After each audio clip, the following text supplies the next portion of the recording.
গত 5 আগস্ট ভারতে পালিয়ে যান। সেদিনই রাষ্ট্রপতি মোহাম্মদ শাহাবুদ্দিন চুপ্পু ও সেনাপ্রধান জেনারেল ওয়াকারুজ্জামান ঘোষণা দেন শেখ হাসিনা পদত্যাগ করেছেন। তবে তার কিছুদিন পর শেখ হাসিনার কণ্ঠ সদৃশ্য একটি অডিওতে দাবি করা হয় তিনি নাকি পদত্যাগ করেননি, যদিও একথা মানুষ বিশ্বাস করেনি।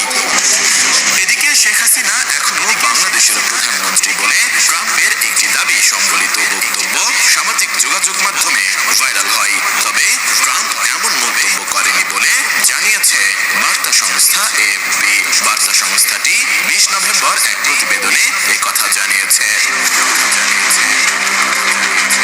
এতে বলা হয়েছে, সম্প্রতি এক সাক্ষাৎকারে ট্রাম্প শেখ হাসিনাকে এখনো বাংলাদেশের প্রধানমন্ত্রী বলেছেন বলে সোশ্যাল মিডিয়ায় ছড়িয়েছে, কিন্তু আদতে ওই সাক্ষাৎকারে এমন কোনো কথাই বলেননি তিনি। এমনকি বাংলাদেশ প্রসঙ্গ ওঠেনি ওই সাক্ষাৎকারে।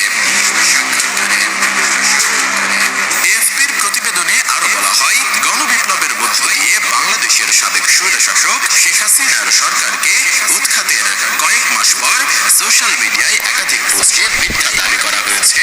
যুক্তরাষ্ট্রের নবনির্বাচিত প্রেসিডেন্ট ট্রাম্প এক পডকাস্ট সাক্ষাৎকারে বলেছেন, যেহেতু শেখ হাসিনা পদত্যাগ করেননি তাই তিনি এখনো বাংলাদেশের প্রধানমন্ত্রী। তবে এটা পুরোপুরি মিথ্যা।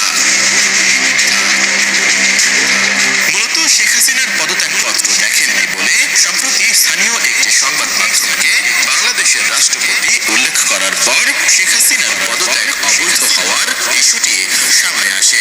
ফেসবুকে গত 9 নভেম্বর বাংলা ভাষায় লেখা একটি পোস্টের কথা ট্রাম্প বলেন, যারা বলছেন শেখ হাসিনা